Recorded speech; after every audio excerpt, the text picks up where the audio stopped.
pray, they did not pray. When I tell them this is your mother or your aunt, they were vacant. When he came back, he didn't know one word of Arabic, and he would not associate with the family. Only over time did he come to know us again.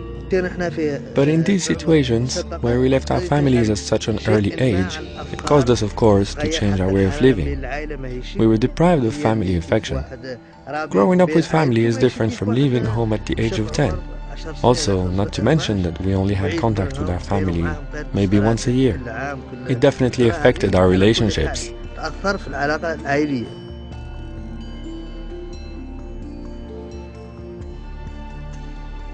It's horrible enough that people are seized from their homes, forced to live in remote camps, and that children are, to this day, snatched from their families and shipped away. But the addition of literal, physical injury to these circumstances has prompted some men to take action. Former Polisario political prisoners have established a non-governmental human rights organization in Morocco, hoping to combat the continuing abuses in the Polisario camps by sharing their personal testimonies with the world. I suffered for 13 years in prison. Many men's lives were also destroyed. I was imprisoned for my political activities. Others were imprisoned for defending their dignity or for other reasons. I suffered a lot. I lived day and night being handcuffed behind my back. I had to eat with my hands that way. I could not use my hands. Well, we were all eating like dogs. We received just a little rice, which we had to eat without our hands.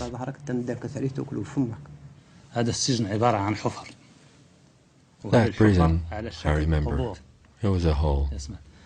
The holes were just like tombs.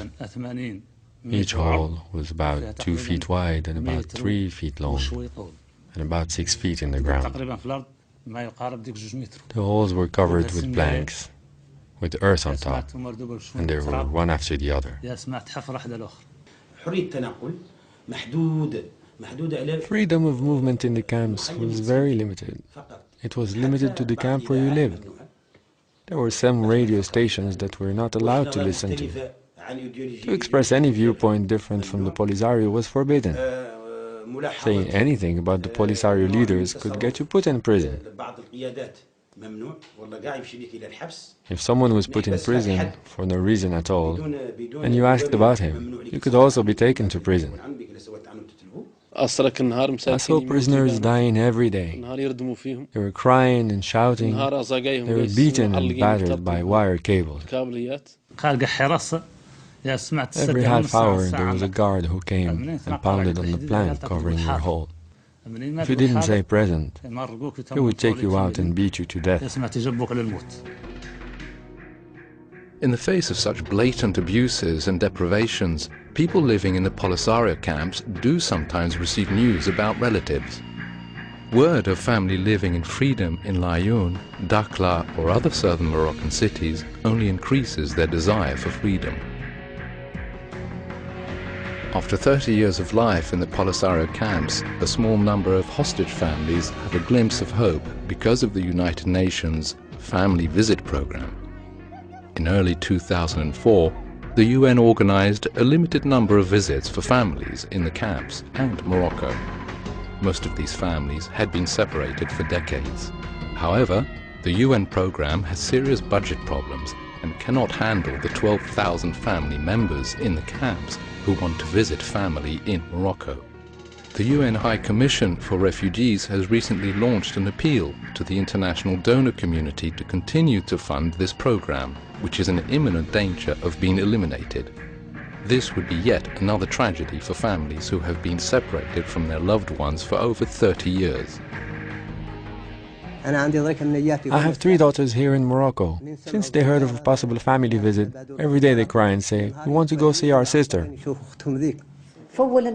They applied. They were among the very first to apply.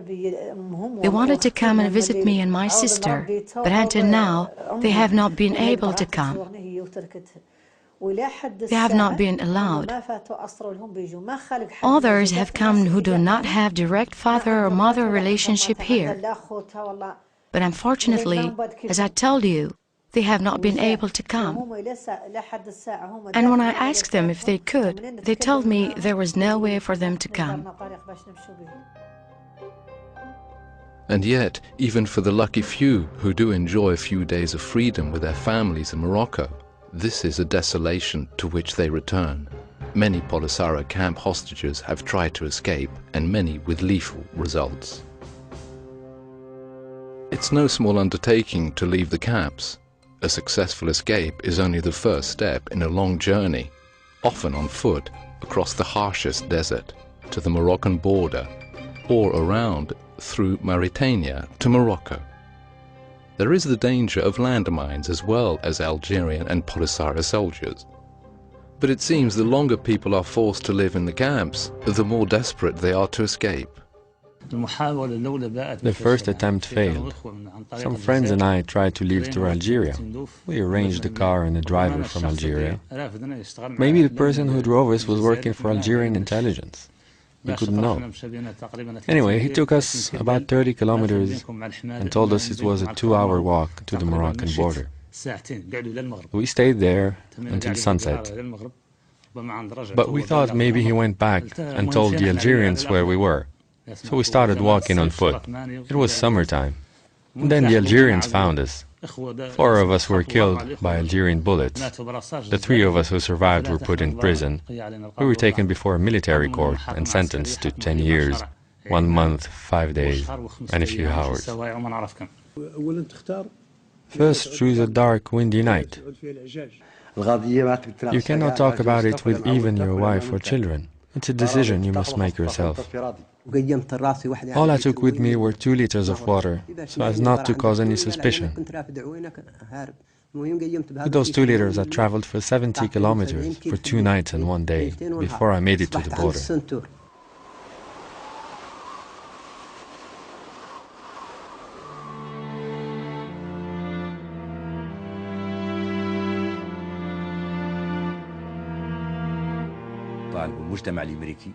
We would like to ask the American people and the United States of America to use its influence everywhere in the world to get Algeria to leave us in peace and allow all of the Sahrawis to be together again. After 30 years, our children have not seen their parents. Some of them are in Algeria, some are in Cuba, some are in Syria, and some we don't know where they are.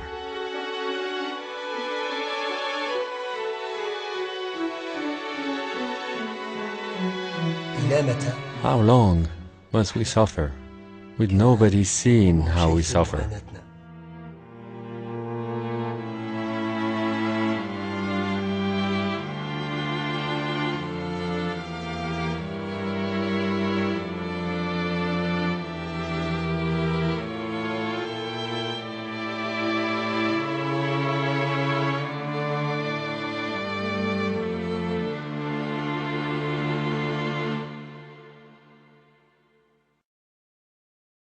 Over the years, some 7,000 Sahrawis have managed to escape from the Polisario camps in Algeria and now live in Morocco.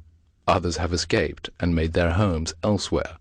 But there are tens of thousands who still suffer arbitrary imprisonment at the hands of the Polisario. They are waiting for the world to notice and to help them return to their homes and their families. For more information or to learn how you can help, please visit www.moroccanamericanpolicy.org.